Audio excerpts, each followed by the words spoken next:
gonna work the same position, and again, I want to get you guys comfortable setting up your attack position. For me, any guard you have to create an angle to be effective. To me, that's everything, because what an angle does, it puts your opponent off balance.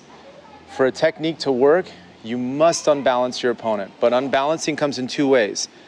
One way is the actual structural unbalancing, where their physical balance is compromised, or two, you create an angle. You guys do a lot of striking in here. You know, if we stand toe-to-toe, and he's technically the superior fighter or the stronger fighter, or I'm just being defensive, I stand in front of him, I'm done. I have to make an angle. Making an angle protects me, but it also creates an opportunity. He has to adjust. Same principle when we're playing guard. So every time I get in here, your hand can go over, which is what we're gonna be working on, or I can just use my elbow. In this case, we'll just keep working here. This is a simple drill. I want you to start to practice. It's gonna make your objective a lot easier. When we get into guard, the top person gets one of two choices. They can only choose one: balance or defense. It is physically impossible for them to do both at the same time. And many times we have a tendency to chase the sweep, but our opponent has exceptional balance and we wear ourselves out. But his base creates gaps, and it's in those gaps the submissions live. So when I get in here, this is why I want to make a little adjustment.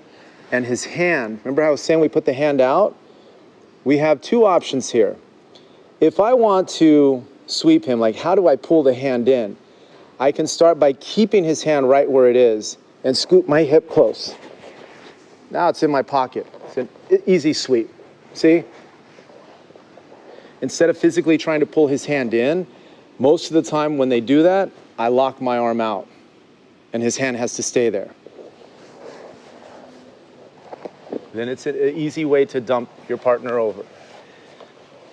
We can practice that, but the primary one I want you to do is we get in here, now he's gonna base, see, solid. You notice I have wrist control, I maintain wrist control the whole time. All I do from here now, I'm gonna slide my hip out more. Now this is the switch. One foot on the hip, the other knee on the shoulder. You guys can clearly see visibly that he's in a tough spot now. Now he has a choice to protect his arm or his base. Anytime I feel I need to toggle between the two controls, you see the leg work? This only happens if you maximize the leverage of your hooks. I go here, I can start to work, but if I feel him post hard, that arm stays there. I don't pull it in, I don't push it out, I hold it. But now I engage the hooks by using them to frame and move my hips. Foot on the hip keeps his weight from coming towards me.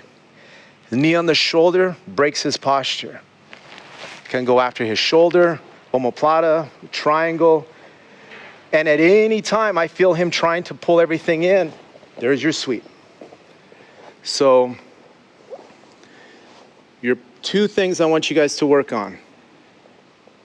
Solid base, I stretch, now I bring my hip close. We execute the sweep. Solid base, I stretch my hip out, foot on the hip, knee on the shoulder. You see, I can even open my grips up now. It's tight. Anytime he comes in, the feet go back to their original position. And you can always toggle and switch and move around. But this is a very important principle on how you develop an attacking guard. Attacking does not always mean armbar choke. I'm attacking your balance, I'm attacking the gaps. That's what it means to keep your opponent off balance, and you want them, it's a dance. Sooner or later, you're gonna catch them sleeping, okay? Any questions?